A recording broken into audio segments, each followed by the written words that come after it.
Tumawag yung kaibigan natin na si Uncle Unson. Tinatanong-tanong nga nila yung NMAX ko at nagulat na lang ako ay pumunta na nga sila dito kinabukasan. Uncle Unson nga rin pala yung kumuha ng Aerox natin dati. Dalawang bili na nga nila sa akin itong NMAX ko. Hindi ko naman nagagamit itong NMAX ko dahil wala pang rides at sobrang busy nga rin natin at meron tayong alaga. Amang biroan lang at kala ko hindi sila seryoso pero talagang bibilin nga pala nila kagad itong NMAX ko. NMAX 2020 nga pala ito. Brand new ko to binili. 13,000 pa lang ang odoneto at talagang sariwa nga naman itong motor na ito. Kaya rin pala ito Y-Connect. Unang-unang version 2 ito. Mangkin nga pala ni Uncle Unson yung bibili at ito nga yung mga uncle niya at magbabayaw nga sila dito. Ay siyempre mag-isa lang ako, apat sila kaya binigay ko na sa tawad nila. Para namang iba-iba sa amin tong mga to. Siyempre kaibigan na nga rin ng turing ko sa mga bayaw niya. Itong mga magkakapatid na ito ay talagang mababait lalong-lalo na pag dumadalaw ako doon sa kanila sa Benito Suluben. Pang sarili ko ito at talagang hindi ko naman binebenta pero wala tayong magawa dahil gusto na nga nilang bilhin at siyempre ako na nga lang daw ang maglabas ulit kung anong gusto ko. Sige,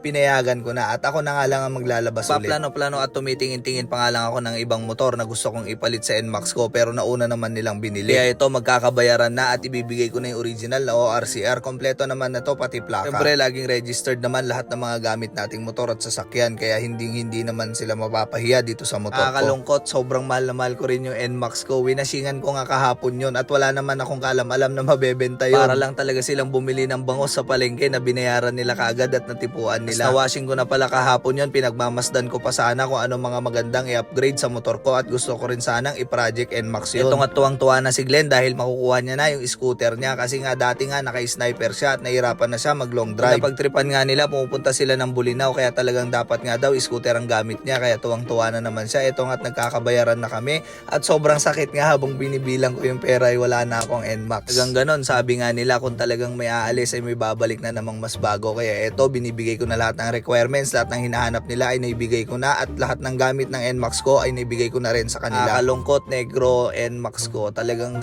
maraming salamat sa 4 na taon na pagsasama natin. Ito na nga at may bago ka ng amo at sana lagi kayong iingat sa lahat ng lakad nyo. MT8 na nga ito, naka-bracket na rin sa likod, naka-Pirelli ng gulong, visor na rin to, naka-lever na rin. Yung mini driving light niya na Senlo na 100 watts ay meron na rin, naka-bracket na rin siya, naka-arm na rin yung radiator niya, side mirror na rin, talagang sariwang-sariwa at wala siyang masasabi dito. Talagang walang issue at talagang sariwa itong sarili kong NMAX na ito. Kabosh na nga rin ng busina yan at talagang pati upuan niya ay naka-upgrade na rin. Simpleng-simple pero napakaganda at talagang natuwang-tuwa siya dahil napakakinis at napakasariwa na nakuha niya. Kaya alagaan mo yung motor ko bro. Maraming salamat sa inyo Uncle Unson. Sa mga bayaw niya kasama na nga rin dito si Kuya Balong. So yun men, maraming salamat sa iyo. Talagang kilatis mo rin kasi ako pag gumamit ng motor at sasakyan. Kaya talagang maraming salamat sa inyo at pangalawang bili niyo na nga ito. Napaka-solid din. Congratulations din sa bago mong NMAX. Alam na NMAX ko at alam mo naman talagang aalagaan ka rin.